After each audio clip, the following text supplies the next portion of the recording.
So here on our map overlooking the Greek peninsula and some of the Greek mainland, during this era of ancient Greece, we had all these various city-states who, if they weren't allied together in fighting off the Persians that are somewhere east that way, then they were usually rubbing up against each other like sandpaper, just constantly fighting one another. And amongst all the battles and wars and alliances, every once in a while, a city would rise to become the dominant power in the region. Well, in the year 404 BC, that city is Sparta. The Spartans here successfully defeat the Athenians in the Peloponnesian War. Imagine losing to the Spartan navy, by the way, how embarrassing. Nonetheless, in the year 404 BC, Spartan hegemony begins, and the Spartan rule sees them installing pro-Spartan governments in various cities. It sees them installing Spartan garrisons where they're not welcomed, and in general, the Spartan army gets to march wherever it likes freely. Naturally, and quite unsurprisingly, this sort of behavior led to a lot of friction. Now, the fire that justifies the Battle of Leuctra takes place in the year 371 BC, and it takes place between the Spartans and an alliance of cities, a league of sorts, a Boeotian league that is comprised of a bunch of cities, at this time led by the city of Thebes. Now, to be quite honest with you, the exact political discourse, the details of why Sparta and the Boeotians get into it, it's quite uninteresting and unimportant for the purposes of this video.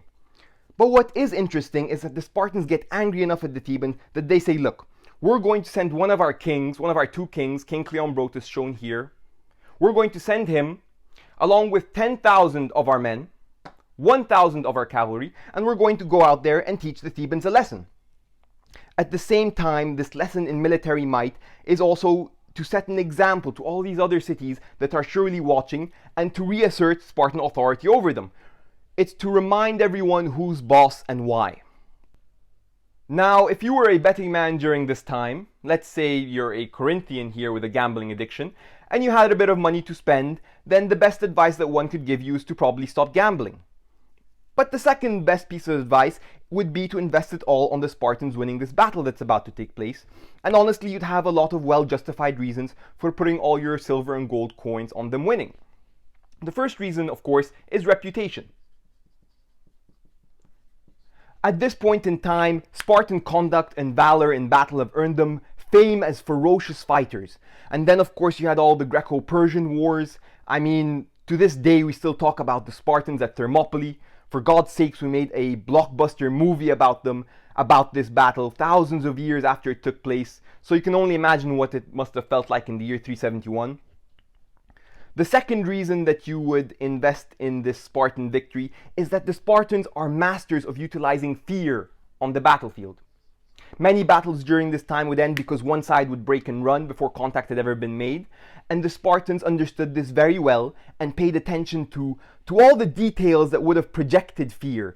Details like cultivating a particular hairstyle, instituting a certain uniform, and marching slowly into battle was also that the Spartans would project confidence onto the enemy and terrify them before contact had ever been made.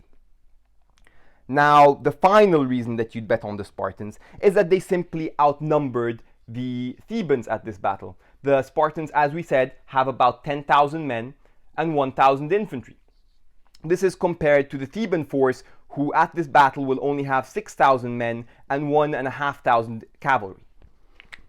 So, with all these factors that we've discussed, the fear, the reputation, the numbers, it meant that all of Greece expected Sparta to win. All except, of course, one Theban man who had other ideas. So the Spartan army that had been sent to confront the Thebans meets them on the fields of Boeotia, somewhere near a village named Leuctra. There, the 10,000 hoplites fighting under the banner of Sparta are arranged in the classic phalanx formation, approximately 12 men deep on the day. The Spartan king, King Cleombrotus, along with his personal bodyguards and finest Spartan soldiers, the Spartiates, are positioned on the rightmost flank. The king has also decided to place his 1,000 cavalry in front of his men, perhaps to try and obscure any last-minute maneuvers that he might have had. Now, on the Theban side here, they're in a bit of trouble. Sure, they have 1,500 cavalry, which is 500 more than the Spartans, But the cavalry of this era is used more for scouting, harassing, and mopping up kills, as opposed to the more aggressive dominant role that they would play later in military history. So relying on only 6,000 men, 6,000 hoplites, if the Thebans stand any real chance of winning, then some creativity is required. And the man with the plan, the man who hatches this legendary idea, is a Theban general by the name of Epaminondas, showed here with this black figure. Now, Epaminondas has a tactic that he wanted to implement that involved several steps. The first of which placed the best Theban fighters on the left side of the battlefield here instead of on the right. Now, why were they expected to be on the right-hand side in the first place? To prevent a phenomenon known as the phalanx drift. Phalanx drift. What would happen in battles is these phalanxes would tend to drift to the right, causing great chaos and confusion, but generals could prevent this drift from occurring by putting their bravest and strongest men on the right, such as the Spartans had done. What Epaminondas is hoping for here, by placing his best men on the left, is to hinge the battle on the clash between the best fighters on both sides. He thinks that if this phalanx of Thebans can successfully break through the Spartan elite lines and cause the king to flee, then it doesn't matter what happens on the rest of the battlefield, really. But my boy Epi here does something else. He does something very unusual.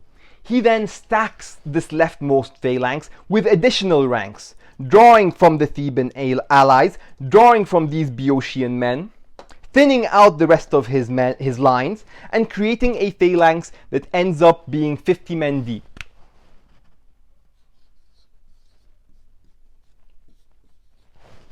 Remember, we had talked before that the average depth of a phalanx was 8 to 12 men deep, and there had certainly been records of a formation 25 men deep once before, but 50 was a very unique affair. At the start of the battle, the more numerous and better skilled Theban cavalry drove off the Spartans, the Spartan cavalries, and in their rout, in their run backwards, they crashed into their own men, causing great disruption and disunity. The Thebans take this chance, and immediately the hammer of Boeotian men begin to move towards the Spartan line. The Spartan king, who for whatever reason, could have been the dust, it could have been the commotion, realizes this 50-man stack approaching him far too late. And despite a last-minute attempt by him to get out of the way, he is unable to do so successfully, and the two sides clash on the left. Now it's just as important to consider the orders that Epaminondas had given the other Theban forces. You see, he'd given them instruction to advance in an echelon-like formation, but to do so in an incredibly withheld and slow-like manner. And what this formation created, along with the Theban cavalry, who now had full control of center stage, was that it created a screen across this battlefield. And what this screen did is it paralyzed the rest of the Spartan forces. It prevented the Spartan allies from being able to help in any way. Consider, for example, these Spartans on the very right here. If they were to move forward and try and engage on the weakened Theban lines, then they would risk being overextended and eventually smashed upon by this left side phalanx should they win. At the same time, if the Spartans here try to engage with this weakened phalanx, then they expose their own flank here and are at risk of being slaughtered. And so, at this point of the battle, it is worth it to zoom out and look at the tactic that is currently in play. It's called the oblique order. Oblique order. And the basic principle of it is shown here. It involves concentrating the majority of your strength on a single flank whilst using the remainder of your men to fix the enemy line to hold them in place. So many famous generals would utilize this tactic or some variation of it, from Alexander the Great to Napoleon. And here at the Battle of Leuctra, it saw tremendous success, because here on the left-hand side, as the fierce fighting continued and the Spartan line buckled, something major happens. King Cleombrotus dies. Now how exactly he dies we don't know, but he's the first Spartan king to die in battle since Leonidas at Thermopylae. And this massive blow to morale, along with the mounting death of Spartiates, saw the elite line eventually break and flee. Upon seeing the collapse of their right wing, the rest of the Spartan allies, the Peloponnesians, flee as well, handing the field over to the Boeotians and marking the beginning of Theban hegemony, as short-lived as that is. Now, there are a couple of things worth mentioning at this point. The first is that this battle didn't see Sparta completely stripped of their power, but they were never to become the mighty military force that they once were.